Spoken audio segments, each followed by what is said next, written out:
हम अहले सुन्नत अल्हम्दुलिल्लाह ये मिजाज रखते हैं कि ईमान लाने से कब्ल जो बातें हुई बाद में उसको दोहराते नहीं हैं, इसलिए कि हमारा नजरिया ये है जिसको रसूलुल्लाह माफ कर दे उम्मती को हिसाब किताब करने का हक क्या है।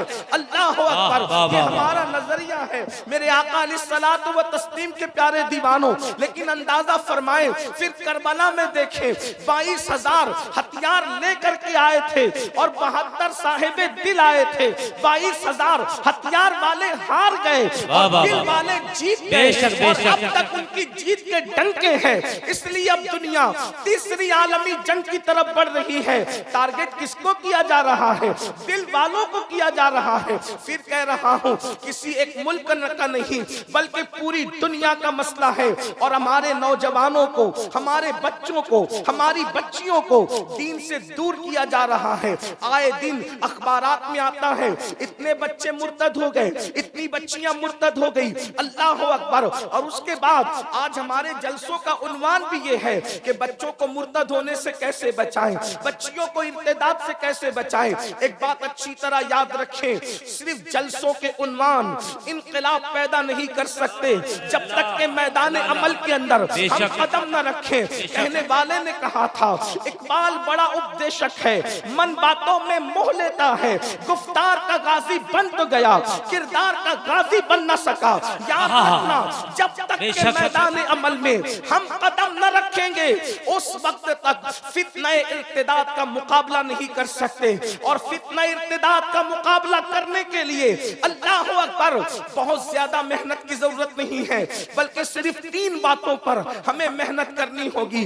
अगर हमने 3 बातों पर मेहनत की, हम सिर्फ इर्तिदाद पर बंद नहीं बांधेंगे इंशाअल्लाह, अल्लाह अकबर, बल्कि जो लोग इर्तिदाद का फितना फैला रहे हैं वो लोग खुद इस्लाम के दामन में पनाह लेने पे मजबूर हो जाएंगे। लेकिन अल्लाह जज्बाती बातें करने से, दर्द भरी बातें करने से मसाइल का हल नहीं होता। आइए हमें करना क्या है? अल्लाह अकबर। मैं वही बातें कहूंगा जो आज से 1450 साल पहले मेरे और तुम्हारे सच्चे नबी ने फरमाया था। अल्लाह के रसूल सल्लल्लाहु अलैहि वसल्लम ने फरमाया अपनी औलाद को 3 बातें सिखाओ। अल्लाह अकबर। अपनी औलाद को 3 बातें सिखाओ। अल्लाह इर्तिदाद से बचाना है, जराइम से बचाना है, फितनों से बचाना है, गुनाहों से बचाना है। अल्लाह अकबर। औलाद को मुअज़्ज़ज़ बनाना है, इज्जतदार बनाना है।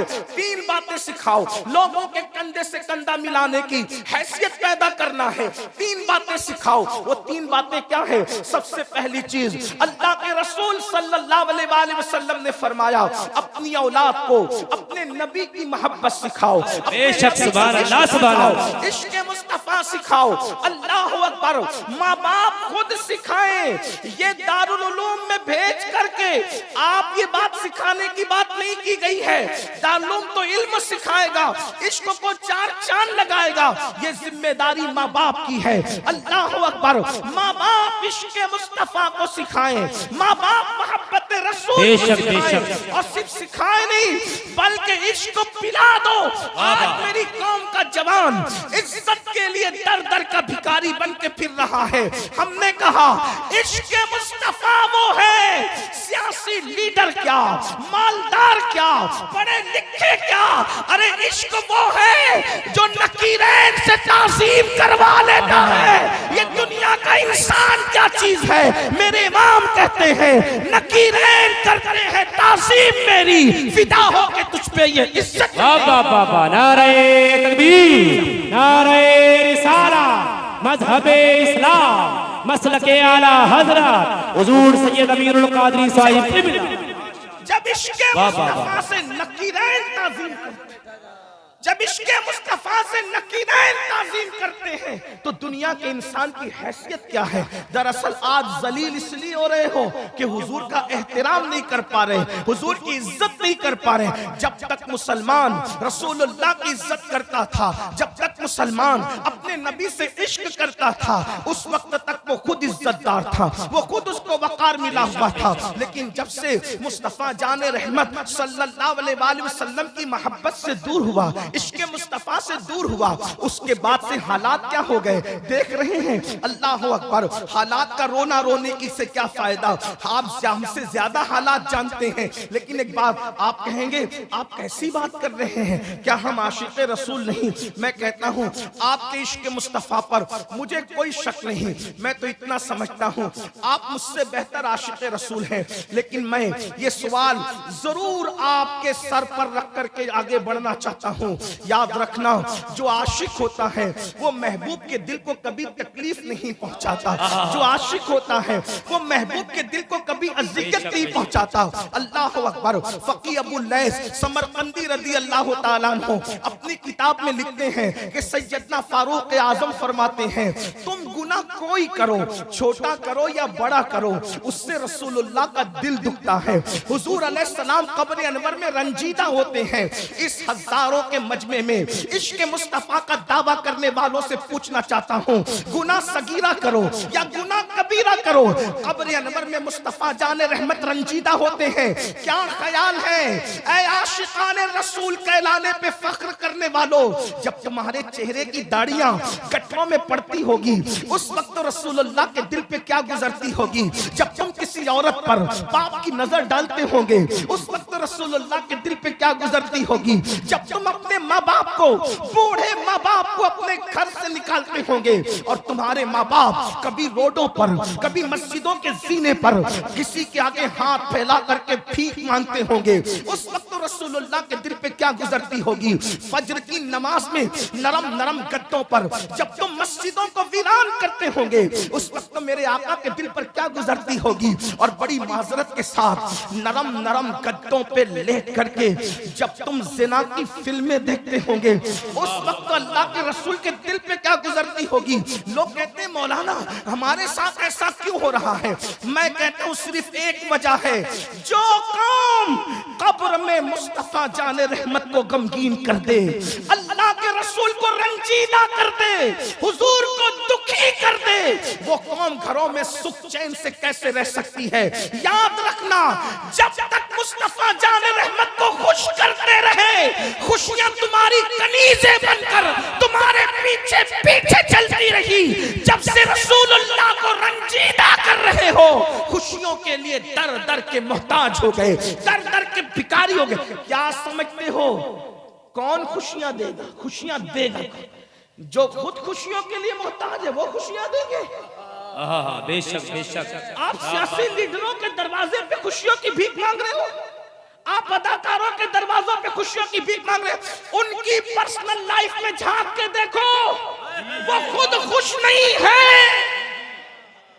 नींद की 4-4 गोलियां खाकर भी उनको सुकून की नींद नहीं आती। जो अपनी सुकून की नींद न ला सके वो तुम्हें क्या खुशियां देंगे। उनका जाहिर देख करके मत तरसो, मत बेचैन हो। खुदा की इज्जत की कसम, अगर असल खुशी चाहिए, असल खुशी, अल्लाह अकबर, अगर वो कोई दे सकता है तो वो सिर्फ और सिर्फ जमीन के ऊपर आमिना का लाल है। मेरे इमाम कहते हैं जिसकी तस्कीर से रोते हुए हंस पड़े उस तबस्सुम की आदत पे लाखों। जिंदाबाद जिंदाबाद, माशाअल्लाह। या रसूल अल्लाह, या रसूल अल्लाह, जिंदाबाद जिंदाबाद जिंदाबाद। नींद की गोलियां खाकर भी बेचैन रहने वालों से तुम खुशियों के तलबगार हो। सुनो, हुजूर से वफा वो चीज है जो कब्र में भी तुम्हें सुकून से सुला दे। बेशक हक है, जो कब्र में भी तुम्हें सुकून से सुला देगी। मेरे इमाम कहते हैं खाक होकर इश्क में, खाक होकर इश्क में आराम से सोना मिला, जान की इक्सीर है उल्फत रसूलुल्लाह। जिंदाबाद जिंदाबाद। हुजूर से सच्चा इश्क तो करके हमने इश्क की बातें की है, इश्क किया कितना। अगर हम आशिक होते वाकई, अगर हम वाकई आशिक होते तो हमारे मोहल्लों की मस्जिदें वीरान न होती। हक है बेशक। जलसा गाह को आबाद करके मस्जिदों को वीरान करने वालों, जलसे गाह आबाद होकर इनकलाब नहीं आएगा। मस्जिदें, बल्कि एक बात कहूं, बुरा मत मानना, और मैं वल्लाह किसी को भी टारगेट करके तकरीर करने को हराम समझता हूं, मैं किसी को टारगेट करके नहीं कह रहा हूं, लेकिन एक जुमला याद रखना, अगर मुसलमानों ने मस्जिदें भर दी होती तो हमें जेल भरो तहरीक चलाने की जरूरत न पड़ती। क्या बात है सैयद साहब, जिंदाबाद जिंदाबाद। हमें इस वक्त मस्जिदें भरने की जरूरत है। बेशक बेशक। क्योंकि मस्जिद भरोगे तो फिर मस्जिद भरने का अंदाज ही कुछ और होगा। इसलिए कि आपने सजदे को समझा, जिस सजदे से अल्लाह मिलता है उस सजदे से कौन सी खुशी नहीं मिल सकती, कौन सी नेमत नहीं मिल सकती। तो पहली चीज, बात दूर न निकल जाए, पहली चीज अपनी औलाद को इश्क रसूल सिखाओ। माँ बाप आशिक होंगे तभी तो औलाद को इश्क सिखाएंगे।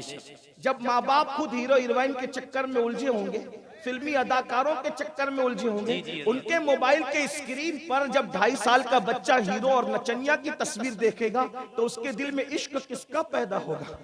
आप मुझे बताएं। आप अपने मोबाइल चेक तो करें जरा, किसी के मोबाइल के ऊपर हीरो है, किसी के अंदर हीरो है तो सही, बड़ी माजरत के साथ। और इतने मुश्किल जो पासवर्ड लगा के रखते हो ना, इसीलिए कि अंदर इतनी गंदगी भर रखी है कि आप सोचते हैं कि किसी को पता चल जाएगा तो हमारा क्या होगा। आपको लोगों का ख्याल है, आपको रब का ख्याल नहीं, अल्लाह का ख्याल नहीं है। इश्क मुस्तफा, तो बात समेटते हुए अर्ज करूं, कैसे सिखाएं इश्क? देखो, इश्क सिखाने के, अब पहली बात आपको ये कहूं, कुछ लोगों को खतरा है कि मदरसे नफरत सिखाते हैं। मैं कहता हूं कि मदरसे में कभी नफरत सिखाई ही नहीं जा सकती। बेशक हक है। क्योंकि हमारे मदरसों की बुनियाद इश्क पर है, और जिस मदरसे की बुनियाद इश्क पर ना हो वो इमारत तो कहलाने का हकदार है, लेकिन मदरसा कहलाने का हकदार नहीं है। जी हज़रत, फिर वो कोई भी हो। अच्छी तरह याद रखना, इसलिए कि हमारे यहाँ इश्क को अव्वलियत दी जाती है। हमारे यहाँ तो कहा जाता है कि इल्म इंसान को इंसान बना देता है, इल्म बेमाया को सुल्तान बना देता है, इल्म अल्लाह जिसे दे उसे ईमान भी दे, वरना ये वो है जो शैतान बना देता है। हम तो इश्क की बात पहले करते हैं, अल्लाह अकबर, और जब इश्क होता है तो हम फिर नफरतें भी नहीं जानते सिवाय उनके जिनके लिए अल्लाह रसूल ने हमें पाबंद किया है। मेरे आका अलैहिस्सलातु व तस्लीम के प्यारे दीवानों, आइए इश्क औलाद को कैसे सिखाया जाता है। जब अपने बच्चों को खाना खिलाओ, अपने बच्चों को बिस्तर पे लेटाओ, तो उनको कुत्ते बिल्ली की कहानी सुनाने की बजाय, कार्टूनों की कहानी सुनाने की बजाय, बादशाहों की कहानियां सुनाने की बजाय उनको रसूलुल्लाह की जिंदगी बताओ। आका अलैहिस्सलाम का हुस्न क्या था, हुजूर के मोजज़ात क्या थे, हुजूर की जिंदगी क्या थी। आपको बताऊं, जिंदगी हुजूर की इतनी दिलचस्प है, इतनी दिलचस्प है मेरे आका की जिंदगी।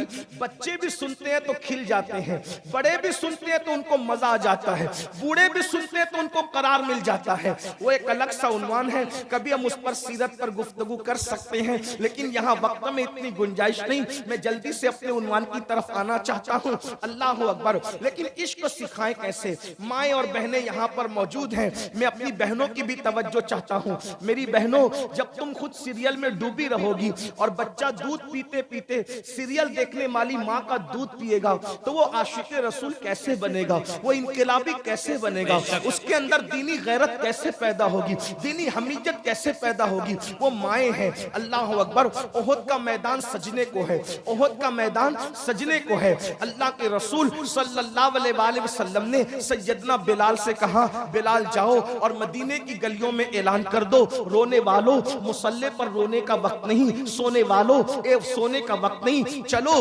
अल्लाह अकबर। मक्के के लोग आ गए हैं हमला करने के लिए और हमें मैदान मैदान ओहद जाना है, अल्लाह अल्लाह, और जान की नजरें लेकर जाना है, जान कुर्बान करने जाना है। सैयदना बिलाल रात की तारीकी में निकलते हैं, ऐलान करते हैं, ऐलान करते करते घूम रहे हैं। बहनों की खास तवज्जो, अल्लाह अकबर। बिलाल हबशी तो ऐलान कर रहे थे, ऐलान करने वाले को पता नहीं होता कि मैं गुजर किधर से रहा हूं। जाहिरी तौर पर तो यही है, अल्लाह अल्लाह। एक बेवा औरत जिसकी गोद उजड़ चुकी थी, जिसका सुहाग उजड़ चुका था, जिसका पूरा घर लुट चुका था, एक नन्हा सा 4-5 साल का बच्चा उसके घर में मौजूद था, बाकी कुछ मौजूद न था। वो बिस्तर पर सो रही थी। ऐसे आलम में बिलाल हबशी की आवाज उसके कानों से टकराई, रोने वालों रोने का वक्त नहीं, मुसल्ले पे रोने का वक्त नहीं, सोने वालों बिस्तरों पे सोने का वक्त नहीं, चलो चलो जान की नजरें लेकर अल्लाह के रसूल तुम्हें तलब फरमा रहे हैं। वो खातून उठ बैठी, रोने लगी,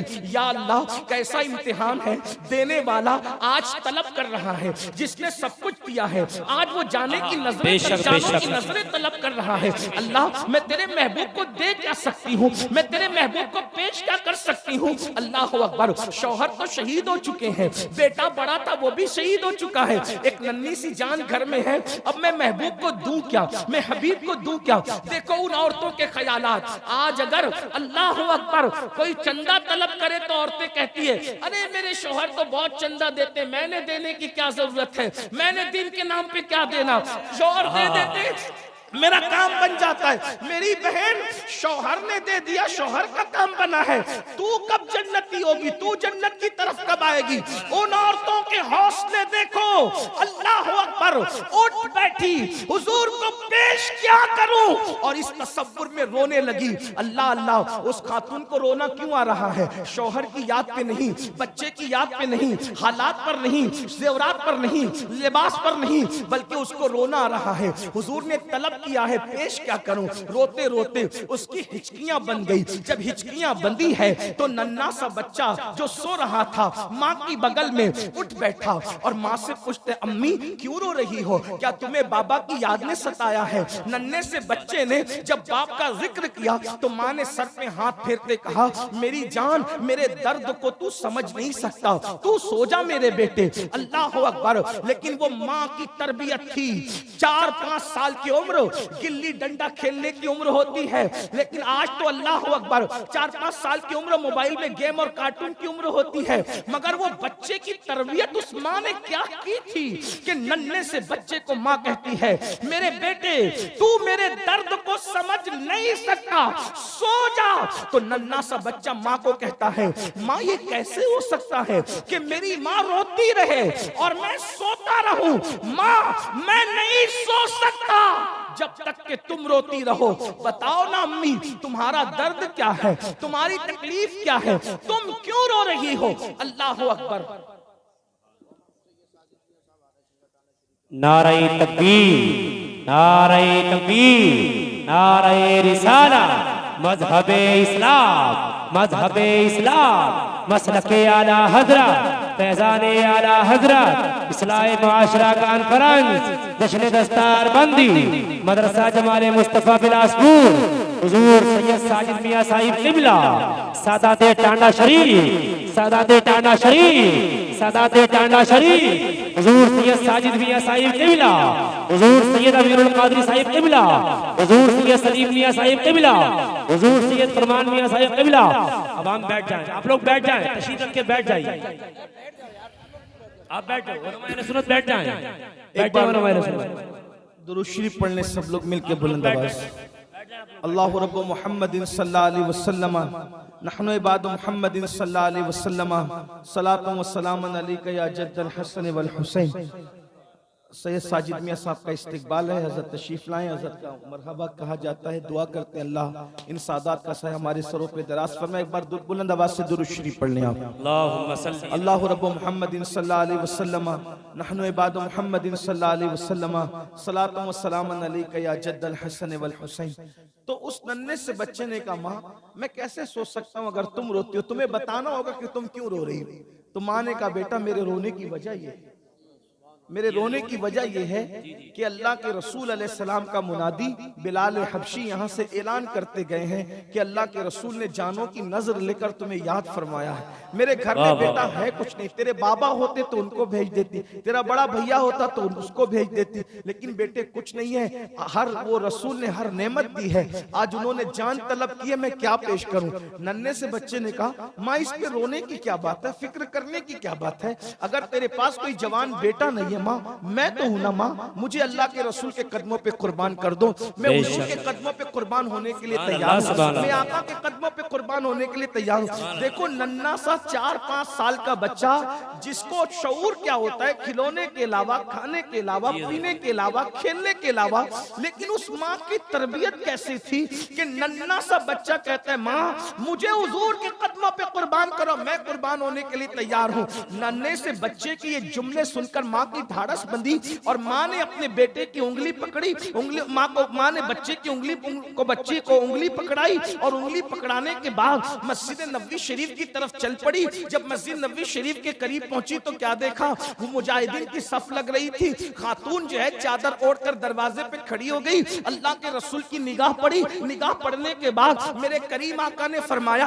बिलाल ये खातून यहाँ क्यों नजर आ रही है इस रात को। तो उस वक्त तो बिलाल गए और जाने के बाद कहा माई तेरी यहाँ जरूरत क्या इस रात को, तू क्यों है। तो उस खातून ने कहा बिलाल इतनी जल्दी भूल गए, तुम ही तो ऐलान कर रहे थे कि अल्लाह के रसूल सल्लल्लाहु अलैहि वसल्लम ने जान की नजरें लेकर के बुलाया है, जान की नजर लेकर के बुलाया है। कहा माई औरतों को नहीं बुलाया, तो कहा मैं हुजूर से गुफ्तगू करना चाहती हूँ। अल्लाह के रसूल सल्लल्लाहु अलैहि वसल्लम तशरीफ लाए तो सरकार ने फरमाया माई बात क्या है। या रसूल अल्लाह मेरा जवान बेटा भी शहीद हो चुका, मेरा शौहर भी शहीद हो चुका, आपने तलब किया है जान की नजर, मेरे पास कुछ नहीं है, ये छोटी सी नजर लाई हूँ, हुजूर इसको कबूल फरमा ले। हुजूर ने नन्हे से बच्चे को देखा, सर पे हाथ रखा, हाथ रख के फरमाते हैं हक और बातिल का मार्का कयामत तक जारी रहेगा, खातून तेरी नीयत अच्छी है, अल्लाह तुझे अज्र देगा, ले जा इसकी परवरिश कर। या न ये तीर चला सकता है, न ये तलवार उठा सकता है,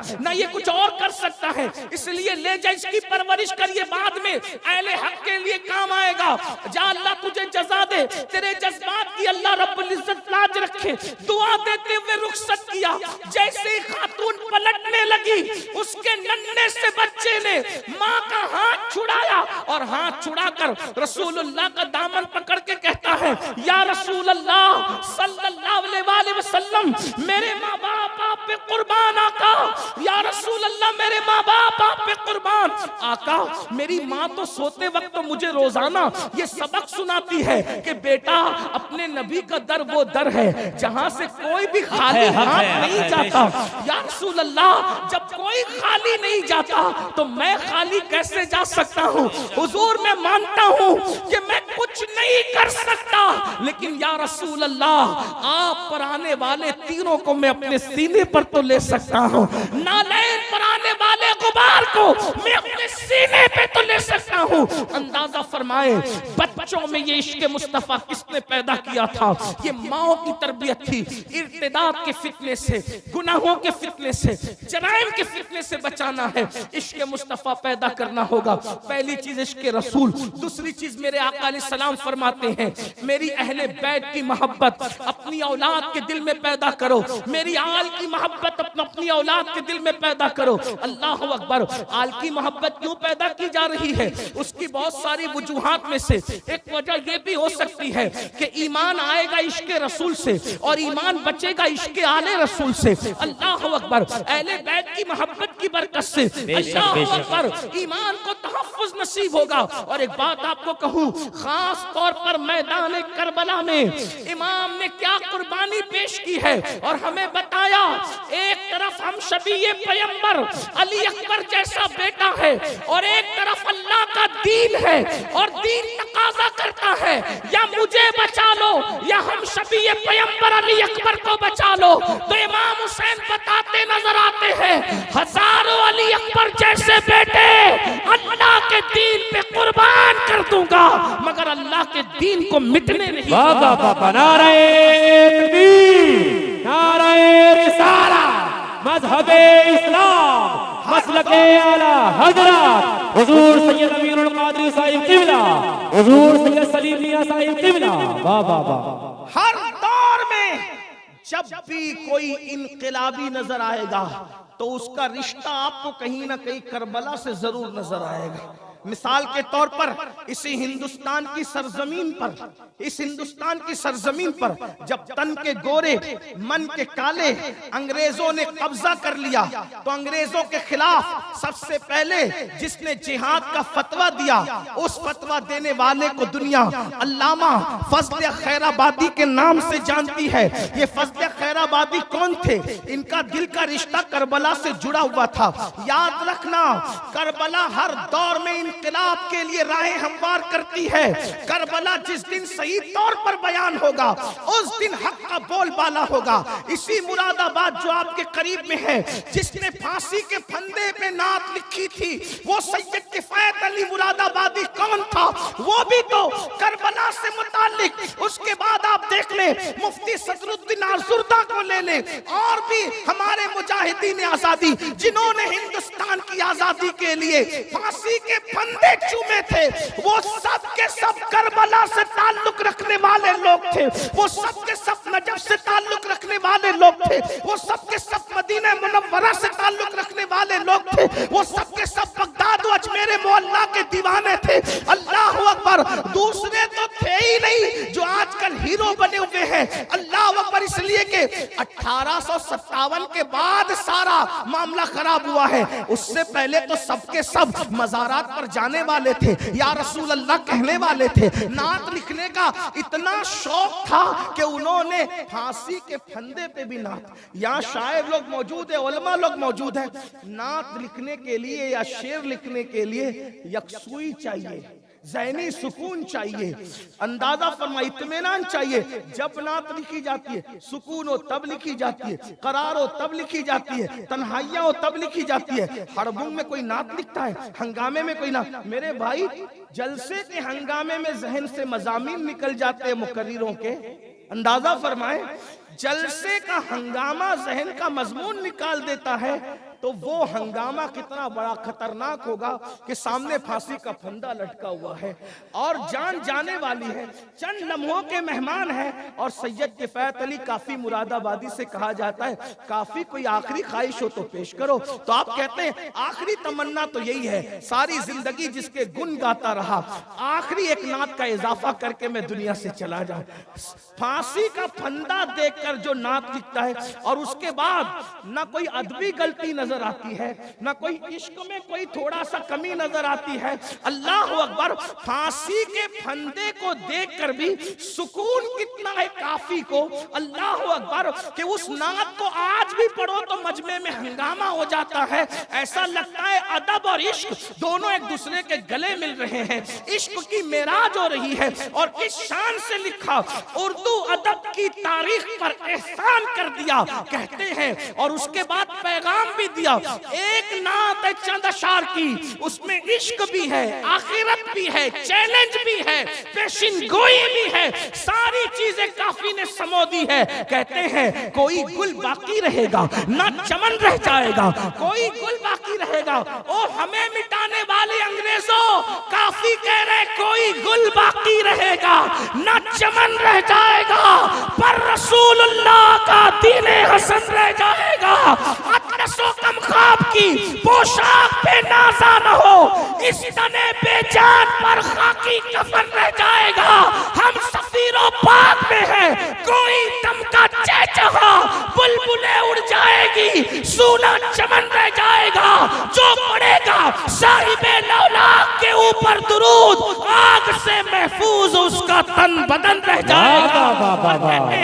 नाम शाहाने जहां मिट जाएंगे लेकिन यहाँ, नाम शाहाने जहां मिट जाएंगे लेकिन यहाँ, हश्र तक नामो निशाने पंजतन रह जाएगा। नामो निशाने पंजतन रह जाएगा। और कहते सब फना हो जाएंगे, सब फना हो जाएंगे, सब फना हो जाएंगे। काफी वो लेकिन हश्र तक नाते हजरत का जबानों पर सुखन रहेगा। नारे तकबीर, नारे रिसालत। मजहबे इस्लाम मसलके आला हजरत हुजूर सैयद अमीरुल कादरी साहिब इब्रा। नात हजरत का जबानों पर सुखन रहे। जब ये नात सुनी है अंग्रेजों को गुस्सा आया, कहा इसको ऐसे नहीं मारेंगे, बड़ा आशिक बनता है, इसको ऐसे नहीं मारे।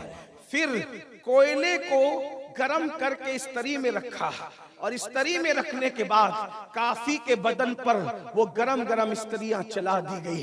इधर इस्त्री चली और इतने पक्के आशिक थे, इस्त्री चलने पर भी कहते थे अगिस्ना या रसूल। किसी और को नहीं पुकारा रे, क्यों पुकारे किसी को? इसलिए कि औरों तक तो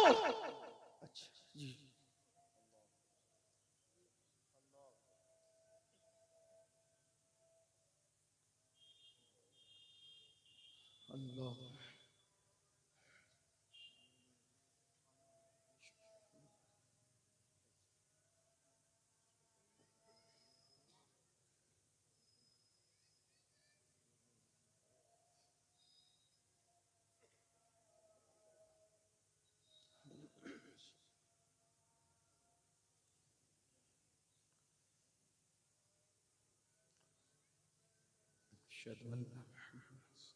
मरहबा या बीबी क़ुर्रतु ऐनी बिका या रसूल रदीतु बिल्लाहि रब्बन व बिल इस्लाम दीन सय्यदना अशहदु अन्ना मुहम्मदन रसूलुल्लाह क़ुर्रतु ऐनी बिका या रसूल।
अल्लाहुम्मा रब्ब हाज़िहि दावति ताम्मा वस्सलातिल क़ाइमा आति सय्यदना मुहम्मदन वसीलत वल फ़ज़ीला वद्दरजतर रफ़ीअ वबासु मक़ामम महमूदन अल्लज़ी वअदता वरज़ुक़ना शफ़ाअतहु यौमल क़ियामा इन्नका ला तुख़लिफ़ुल मियाद। अस्सलातु वस्सलामु अलैका या रसूलल्लाह ला वसीलता इल्ला अंता या हबीबल्लाह सल्लल्लाहु तआला अलैहि वसल्लम।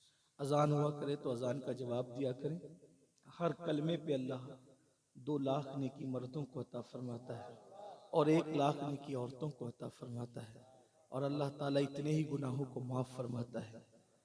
और अजान में कुल 15 कलिमात होते हैं। अगर कोई मर्द पूरी अजान का जवाब दे तो अल्लाह तबारक व तआला उसे 30 लाख नेकी अता फरमाता है। और अगर कोई अजान के अंदर मोहम्मद पाक सल्लल्लाहु अलैहि वसल्लम का नाम सुनकर आँखों से लगाए और कहे क़ुर्रतु ऐनी बिका या रसूल अल्लाह, और यूँ कह रदीतु बिल्लाहि रब्बा व बिल इस्लाम दीना ब सय्यदना मुहम्मद सल्लल्लाहु अलैहि वसल्लम नबिय्यन व रसूला। आका इरशाद फरमाते हैं मैं ऐसे को अपने उसका हाथ पकड़कर जन्नत में लेकर के जाता हूँ। बड़ी बरकत है। और जो अजान सुनकर दुनिया की बात करे, वही अगर अजान हो रही हो और फ़िक़ही मसला बयान हो रहा हो तो बयान कर सकते हैं, दीन की बात कर रहे हो, दीनी मसला बयान हो रहा हो तो बयान कर सकते हैं, लेकिन दुनिया की बात नहीं कर सकते। अगर अजान के वक्त कोई दुनिया की बात करता है तो हदीस पाक में आता है डर है कि वो मरेगा तो काफिर होके मरेगा, इसलिए अजान की बेहुरमती न किया करें।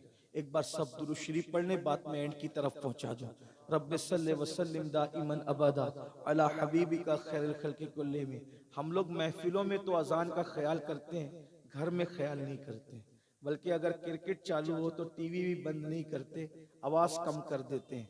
वजह यह है कि कोई गेंद का शॉट ना छूट जाए। सीरियल चालू हो तो भी बंद नहीं करते ताकि वो जो देखना चाहते हैं वो ना छूट जाए। अल्लाह के बंदो रहम करो अपने आप पर। सब कुछ लुट चुका, बचा क्या है? अगर अब भी ना सुधरे तो फिर क्या होगा, अब भी ना बदले तो क्या होगा। एक बार दुरूद शरीफ पढ़े, बात इख्तिताम की तरफ पहुंचती है। दुरूशी पढ़ने को कहा जा रहा है, अगर पढ़ेंगे तो हजारों दुरूद एक साथ आका की बारगाह में पहुंच जाएंगे। अल्लाह रब्बु मुहम्मदिन सल्लल्लाहु अलैहि वसल्लम नहनु इबादु मुहम्मदिन सल्लल्लाहु अलैहि वसल्लम सलातु व सलामुन अलैका या जद्दल हसन वल हुसैन। तो काफी मुरादाबादी रहमतुल्लाह अलैह के बदन पर जब इस्त्रियां फेरी गई तो आपने उस वक्त अगिस्नी या रसूल अल्लाह इतने फना थे, और जब अगिस्नी या रसूल अल्लाह कहा तो हमारे बुजुर्गों ने फरमाया उस वक्त उनको आलम बेदारी में रसूलुल्लाह की ज़ियारत नसीब हुई। तब काफी ने कहा था रोते हुए, या रसूल अल्लाह, अगर मुझे पहले पता होता कि इस मंजिल से गुजरने के बाद आपकी ज़ियारत होती तो मैं इतनी देर न करता, ये स्त्रियां मैं पहले फिरवा लेता। इसलिए कि आका ये जान भी आपकी है, सब कुछ आपका, ये इश्क था। तो याद रखना, पहली चीज रसूलुल्लाह की मोहब्बत, दूसरी चीज आलुल बैत की मोहब्बत, और आलुल बैत की मोहब्बत सिर्फ माज़अल्लाह हाथ चूमने तक और नजर पेश करने तक नहीं, बल्कि वाकई सच्ची मोहब्बत जैसे इमाम अहमद रजा के दिल में थी। इमाम अहले सुन्नत, मैंने ऐसा आशिक अहले बैत कम ही देखा है जिसके घर बेटियां भी पैदा होती है तो नाम रखते हैं कनीज हसन, कनीज हुसैन, मुस्तफाई बेगम, मुर्तजाई बेगम। अंदाजा फरमाए, मैं नहीं समझता किसी के घर में ऐसे नाम हो, और बाप दादा यानी जिसकी असल भी नबी और आले नबी की आशिक है और जिसकी नस्ल भी नबी और आले नबी की आशिक है। अल्लाह अकबर। लेकिन बल्कि इमामुल मुतकल्लिमीन, उनके वालिद अल्लामा नकी अली खान रहमतुल्लाह अलैह ऐसे फना थे इश्क अहले बैत और इश्क रसूल में। आप अपनी किताब में लिखते हैं कि जो रसूलुल्लाह की औलाद को देखकर एहतराम के लिए उठ के खड़ा ना हो, अल्लाह उस शख्स को ला इलाज बीमारी में मुब्तला फरमा दे। तफसीर अलम नशरा में आपने ये हदीस लिखी है कि जो हुजूर की आल की ताजीम के लिए खड़ा हो, अल्लाह उसको ला इलाज बीमारी में मुब्तला फरमा देगा। ये उन लोगों का हाल था। इमाम अहले सुन्नत की कैफियत ये थी, ईद की नमाज पढ़कर कभी अपने माँ बाप को पहले सलाम न किया, बल्कि सैयदों को ढूंढते थे, पहले उनको सलाम करके ईद की मुबारकबाद पेश करते थे, उसके बाद अपने माँ बाप को ईद की मुबारकबाद पेश करते थे। ऐसा आशिक रसूल हमारे दरमियान था। अल्लाह अकबर। था क्या, बल्कि है। अल्लाह अकबर। और उनके इश्क ने उनको बहुत बुलंद कर दिया, इतना बुलंद किया कि आज उनका नाम सुन्नियत की पहचान बन गया। और उनका हाल ये है कि सब उनसे जलने वालों के गुल हो गए चिराग, अहमद रजा की शम्मा फरोजा है आज भी। तो लेकिन एक बात मैं अर्ज करूं, इसमें जुमला जरूर ऐड करूंगा, लेकिन अहले बैत की मोहब्बत के नाम पर किसी सहाबी की तौहीन नहीं की जा सकती, किसी सहाबी की बेअदबी नहीं की जा सकती। याद रखना, और अच्छी तरह याद रखना, अहले सुन्नत के नजदीक एक आंख अहले बैत, एक आंख सहाबा। हम लोग काने नहीं है बल्कि दो आंख वाले हैं, और एक दामन, एक हाथ में अहले बैत का दामन, एक हाथ में सहाबा का दामन। हम लोग लूंजे नहीं है बल्कि दो हाथ वाले हैं। और मेरे इमाम कहते हैं जिनकी दो आंखें और दो हाथ सलामत है, फिर उनका बेड़ा भी पार है। कहते हैं अहले सुन्नत का है बेड़ा पार, असहाबे हुजूर नज्म है और नाव है इतरत रसूलुल्लाह की। कुछ लोग हमसे ये कहते हैं कि तुम लोग सैयद होकर सियादत को रुस्वा करते हो और फुला की तारीफ करते हो और फुला की तारीफ करते हो और सहाबा को पेश करते हो। हम कहते हैं हम पाबंद अपने बाप दादाओं के, हम जलसों के माहौल के पाबंद नहीं, हम लिफाफे के वजनी और हल्के होने के पाबंद नहीं, हम लोगों की खुशी और गम के पाबंद नहीं, हम अपने अस्लाफ के पाबंद है। मैं बस इतना जानना चाहता हूं, जिनको रसूलुल्लाह ने माफ कर दिया, ला तसरीबा अलैकुमुल यौम फरमाकर जिसको हुजूर माफ कर दें, उम्मती का हक बनता है कि वो उनका हिसाब किताब करेगा। जिनको इस्तिंजा की सुन्नतें नहीं पता वो सहाबा का हिसाब करेंगे। अल्लाह अकबर। और एक बात मैं आपसे अर्ज जरूर करना चाहता हूँ, बुरा जिसको लगे वो दो रोटी घर जाके ज्यादा खाएं, लेकिन बात हमें आपकी रजा की नहीं, अल्लाह की रजा की है। एक बात अच्छी तरह याद रखना, जो इशारे किनाए में सहाबा की गुस्ताखी करेगा, ना उसका फर्ज कबूल किया जाएगा ना उसका नफल कबूल किया जाएगा। इसको अच्छी तरह याद रखिएगा। और ये भी याद रखिएगा, आका ने जिसको माफ कर दिया है, हम उसके बारे में कुछ नहीं कह सकते।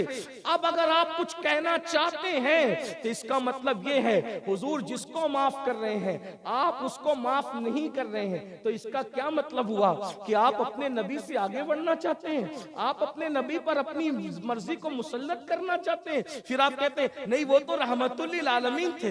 बिल्कुल वो रहमतुल लिल आलमीन थे, लेकिन हुजूर अलैहिस्सलातु व तस्लीम तस्लीम की मर्जी पर, अल्लाह अकबर, जब कुरान मुकद्दस जब वो रजा का इजहार करता है तो हम कौन होते हैं नाराजगी का इजहार करने वाले। और याद रखना, जिनके अपने खुद के कुरान मुकद्दस के हवाले से मखारिज दुरुस्त नहीं है, जो कुरान की 4 आयतें सही नहीं पढ़ सकते, वो सहाबा के बारे में बातें करते हैं।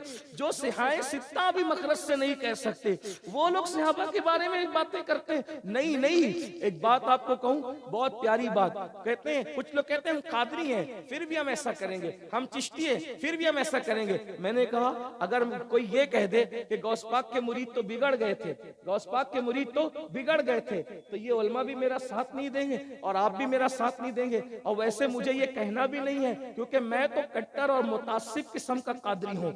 हम तो कादरी ऐसे हैं अल्हम्दुलिल्लाह। लेकिन एक बात आपसे कहता हूँ, अगर कोई कहे बफर्ज मुहाल, अगर कोई कहे कि गौस पाक के मुरीद बिगड़ गए थे, आप कहेंगे ये नहीं हो सकता। क्यों नहीं हो सकता? क्योंकि गौस पाक ने फरमाया मैं मेरे मुरीदों को तौबा के बगैर मरने नहीं देता। तवज्जो फरमाए, गौस पाक कह रहे मैं मेरे मुरीदों को तौबा के बगैर मरने नहीं देता। यानी जो भी मेरा मुरीद होगा उसको मेरी निस्बत की वजह से तौबा की तौफीक होगी।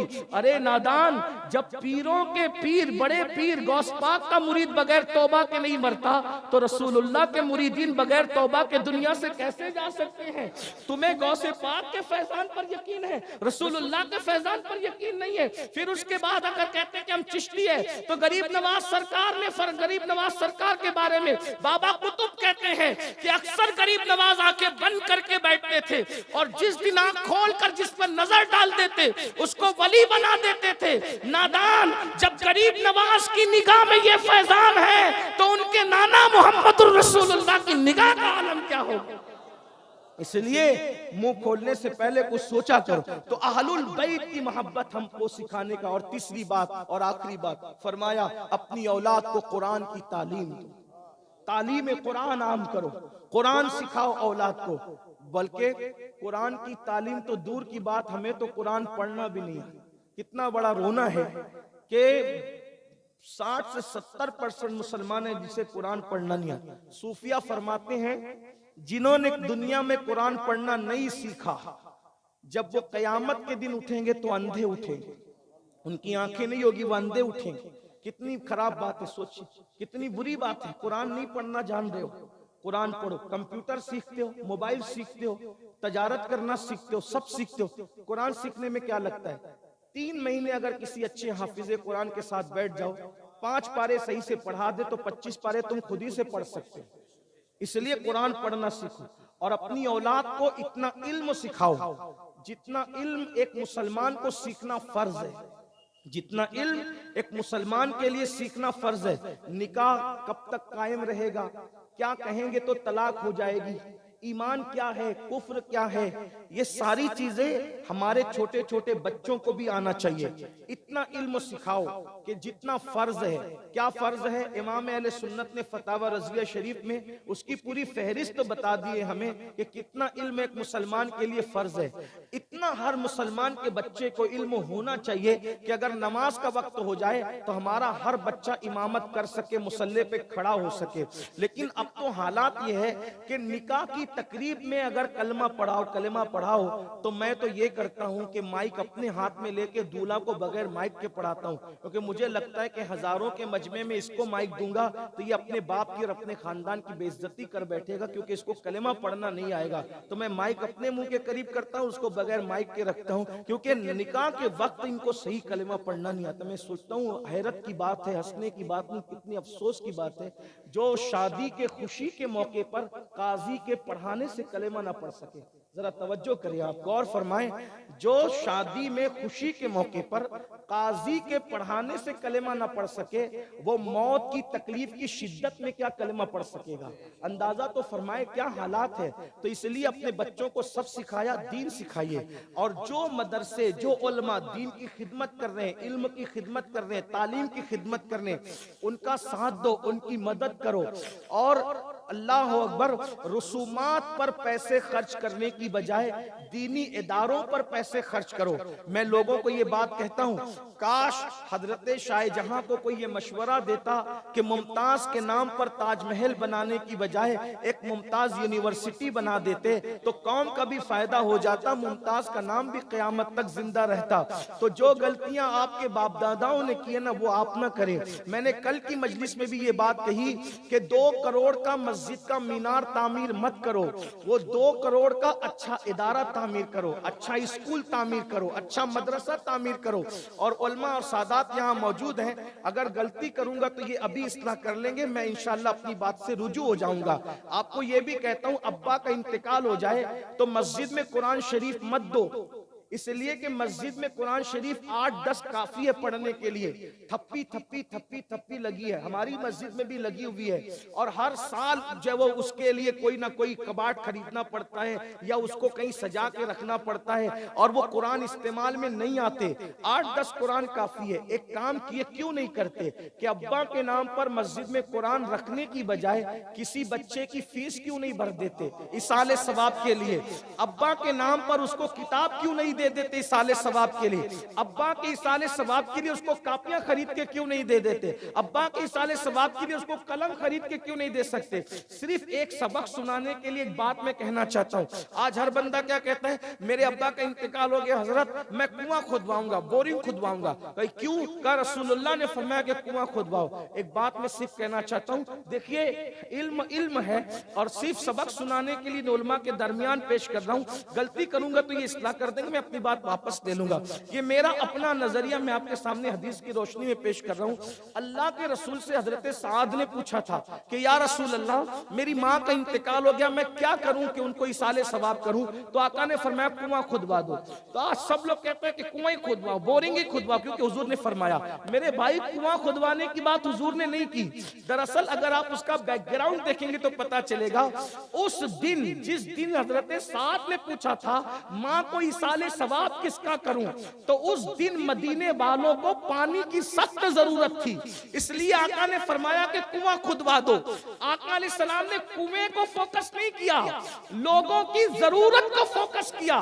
तो उस वक्त कुएं की जरूरत थी, और आज मुसलमानों को एजुकेशन की जरूरत है, आज मुसलमानों को कलम की जरूरत है, आज मुसलमानों को अच्छे इदारों की जरूरत है। जब ये बात कही जाती है तो कुछ लोग हकारत से कहते हैं ये मौलवी लोग अपनी सेटिंग करते हैं सब।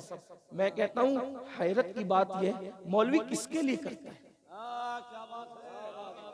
मौलवी किसके लिए? अपने लिए करता है। आप बताइए, अपने लिए करता है। ये जो इदारे बनाई उलमा ने कि ये कब्रों में अपने सीने पे ले जाएंगे या छोड़ करके जाएंगे?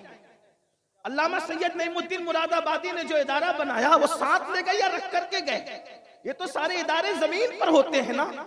आप जो बना रहे, हाफिज मिन्नत ने बनाया, लेकर के गए या छोड़ करके गए? आज ये उलमा, एक बात याद रखना, मदारिस के दुश्मनों, अगर ये मदरसे खत्म हो जाएंगे तो तुम्हें अच्छे इमाम नहीं मिल सकते। और देख लो, वहां जहां मदरसों की अहमियत नहीं है, वहां जुमा पढ़ाने की सलाहियत वाले इमाम मौजूद नहीं। आप क्या समझते हो? उलमा की कद्र करो। उलमा को तुम 2 कौड़ी का मौलवी कह करके उसको जलील करते हो। ये भी एक बहुत बड़ा फितना है कि कौम को उलमा से दूर करो, इसलिए कि जिस दिन उलमा से कौम को दूर कर दिया जाएगा उस दिन उनका ईमान छीनना आसान हो जाएगा। ये भी बहुत बड़ी साजिश है। इमाम ने लिखा फतावा रज़विया शरीफ में कि आलिम की तौहीन इंसान को कुफ्र तक ले जाती है। आप क्या समझ रहे हो?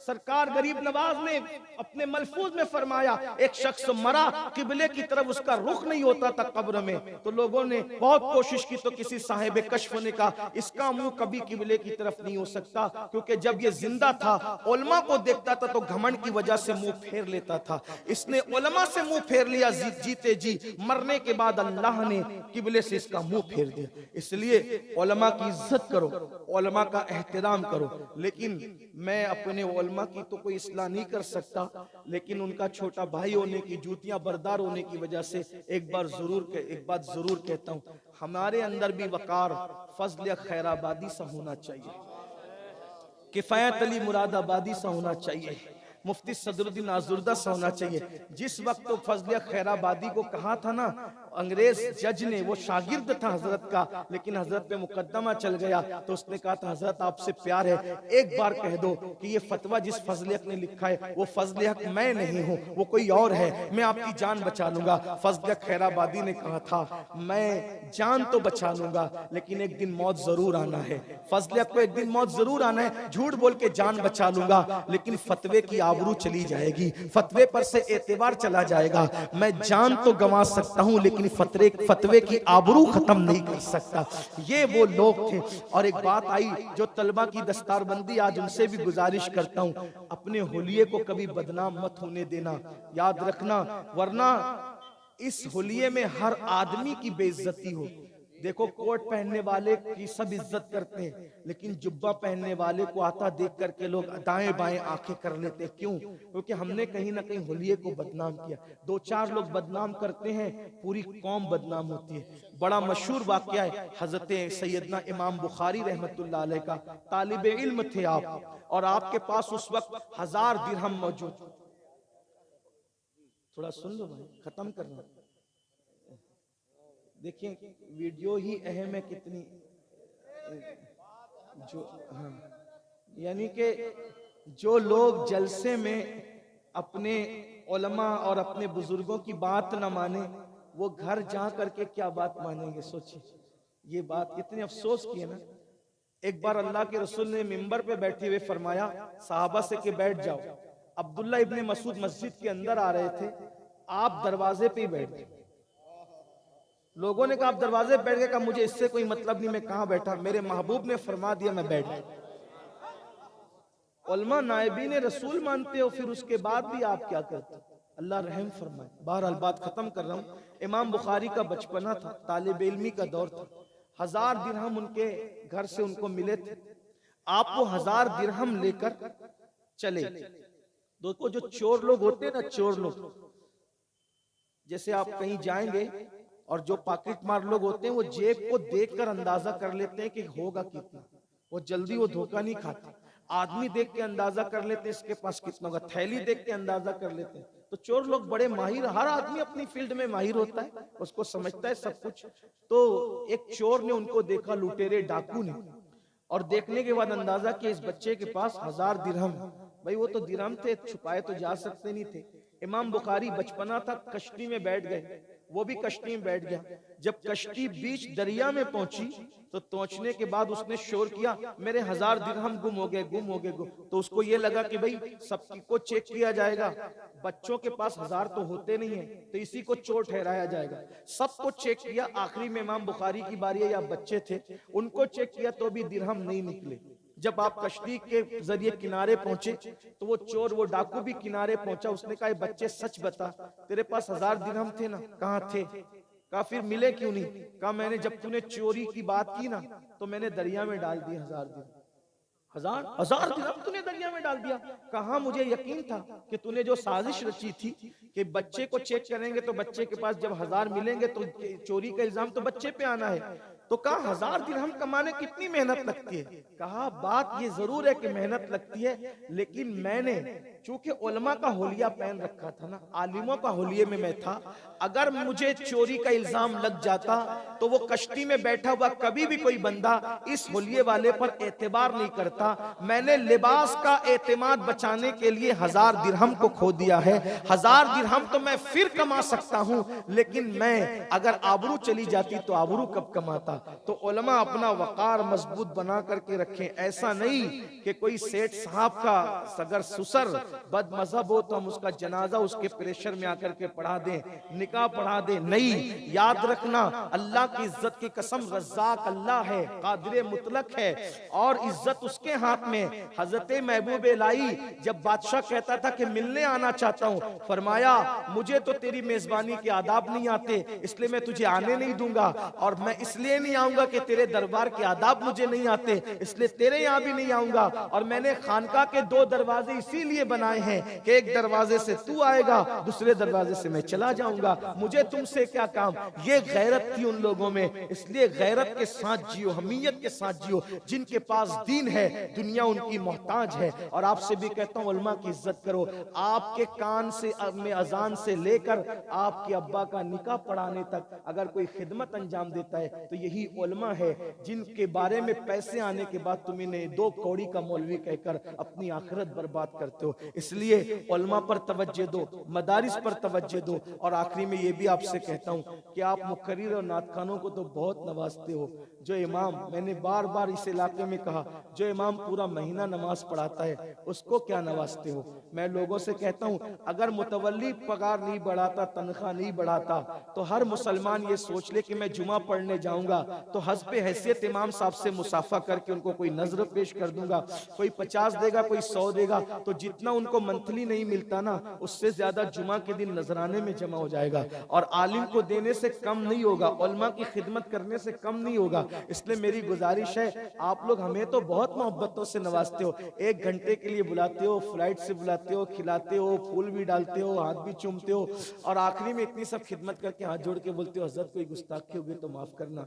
1 घंटे के मेहमान के लिए इतनी इज्जत है। और जो महीने भर तक के आपकी गली कूचे में कभी पढ़ा रहा है, कभी अजान दे रहा है, कभी नमाज जनाजा पढ़ा रहा है, उसकी आपने क्या कदर की है। इसीलिए आपको बताऊं, अब आलिम लोग भी अपने बच्चों को आलिम नहीं बनाना चाह रहे हैं, क्योंकि वो जानते हैं जो दुख मैंने उठाए हैं मैं अपने बच्चों को उन दुख में क्यों डालूं। इसलिए ये हालात, अगर यही सूरत हाल रही तो आपको अच्छे इमाम नहीं मिलेंगे। और याद रखना, फिर आपको ऐसे लोग के पीछे नमाज पढ़नी पड़ेगी जिनको कुरान भी सही पढ़ना नहीं आता, जिनको इस्तिंजा भी सही नहीं, जिन्हें वुजू भी सही नहीं। इसलिए मदारिस को मजबूत करो। अभी हजरत अल्लामा मुफ्ती गुफरान साहब ने जो ऐलान किया कि 3रे मंजिले का काम हो रहा है, हम सब इस पे तवज्जो दें और सब तवज्जो दे करके इस काम को पूरा करने की कोशिश करें। अल्लाह ताला से दुआ करता हूं कि अल्लाह आसान फरमाए। हाँ इंशाअल्लाह आप कर दीजिए इसको। अगर आप हजरात में से कोई करना चाहता है तो अभी आप, बहुत खूबसूरत महफिल है, इधर सादात किराम, इधर माशाअल्लाह सुभान अल्लाह। अल्लामा मुफ्ती गुफरान साहब ने शुरू किया 11वीं की निस्बत से 11,000 मुफ्ती साहब की तरफ से जी माशाअल्लाह। हाफिज मोहम्मद समीर साहब की तरफ से 5,000 ईंटें माशाअल्लाह सुभान अल्लाह। एक कलम और कापी वगैरह ले लें और लिख लें। और इसी तरह से मेरी गुजारिश है कि सिर्फ कोई एक ही इदारा नहीं, आशिकाने रसूल की जितनी तंजीमें, जितनी तहरीकें, जितने इदारे काम कर रहे हैं, आप सबको सपोर्ट कीजिए, सबको आगे बढ़ाइए, ताकि दीन मजबूत रहेगा तो हम मजबूत रहेंगे। अल्लाह मजबूती नसीब फरमाए। सैयद अफरोज मियां साहब की तरफ से 11,000। अच्छा एक काम करें, मुझे भी आपने जितनी नजर पेश की है ये सब मैं मदरसे की नजर कर देता हूं। सुभान अल्लाह सुभान अल्लाह। नारे तकबीर, नारे रिसालत, मजहबे इस्लाम, मसलके आला हजरत हुजूर सैयद अमीरुल कादरी साहिब क़िबला, नारे तकबीर। ये हमारे भाई सैयद सलीम मियां साहब क़िबला की जानिब से 1000 रुपए।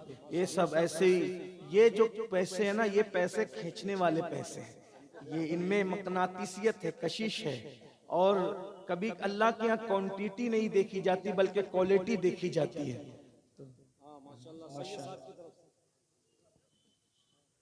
बात आगे बढ़ाइए, वो जो लोग लिखा रहे हैं माशाअल्लाह। खुशी की बात ये है, आप देख रहे हैं 2000 भाई। अरे वाह, एक कमरे के लिए मोहम्मद शान आलम माशाअल्लाह, बहुत अच्छे नाम लिखते रहे, फौरन भूल मचाना, एकदम तेजी के साथ लिखते रहे। और 11,000 रुपए माशाअल्लाह हमारे मौलाना मोहम्मद गुफरान साहिब क़िबला ने। मौलाना मेराज साहब भी 11,000 उन्होंने दिए। सब मौलाना लोग दे रहे हैं, अभी आप पीछे हैं। सुभान अल्लाह सुभान अल्लाह। मौलाना मेराज साहब ने 11,000 रुपए, सैयद अफरोज मियां साहब ने 11,000 रुपए माशाअल्लाह। हमारे उलमा नवाज रहे हैं, अवाम को तो एकदम आगे बढ़ना चाहिए। अरे वाह, क्या बात है भाई अलीम साहब, पूरे हिंदुस्तान में तो अच्छी बात है। 10,000 रुपए दे रहे हैं माशाल्लाह। ये 11 कर दो, 11 हाँ 11,000 रुपए माशाल्लाह, अल्लाह सलामत रखे। वाह वाह वाह माशाल्लाह, 11,000 रुपए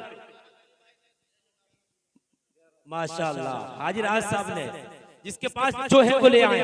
एकदम कसम खुदा की ये ऐसा पैसा है आपके लिए सदका जारिया बनेगा। हुजूर सैयद अमीरुल कादिर साहिब कबीला की मौजूदगी में, हुजूर सैयद सलीम मियां की मौजूदगी में, आप बैठ जाएं भाई, बैठ जाएं। माशाल्लाह एकदम तेजी के साथ 1000, 500, 2000, 5000, 10000 सादात किराम की मौजूदगी में एकदम तेजी के साथ लाइए माशाल्लाह, मदरसे के लिए लाइए। सुभान अल्लाह, सुभान अल्लाह। इंशाअल्लाह तीसरी मंजिल तैयार होगी। हजरत कुछ लोग ऐसे हैं 150 देने वाले, रुमाल घुमा दिए, तो 4 लड़के रुमाल घुमा ले एकदम तेजी के साथ मजमे के अंदर माशाल्लाह। तीसरी मंजिल इंशाअल्लाह तैयार होगी। हुजूर सैयद सलीम मियां साहब कबीला की मौजूदगी में, हुजूर सैयद अमीरुल कादिर साहब कबीला की मौजूदगी में माशाल्लाह। इधर लाइए, इधर इधर लाइए, एकदम आप हजरत तेजी के साथ तशरीफ ले आए अच्छे अंदाज में माशाल्लाह। आप लोग ताबुन कर रहे हैं, करना चाहिए। हमारे उलमा ने कितना ताबुन कर दिया, देख रहे हैं माशाल्लाह कितना ताबुन कर। हाँ, कोई शर्म न करे। 150 में सब पेश कर दे, सब हिस्सा ले ले माशाल्लाह। सभी हजरात हिस्सा ले ले। रुमाल घुमवा दे तो 4 नौजवान हजरात, और अल्लाह ने चाहा तो तीसरी मंजिल भी इंशाअल्लाह एकदम तैयार होगी। कारी साहब तीसरी मंजिल भी इंशाअल्लाह। हमारे उलमा अहले सुन्नत बहुत ही अच्छे अंदाज में माशाअल्लाह ताबुन फरमा रहे हैं। आप लोग देखो भाई, सुनो।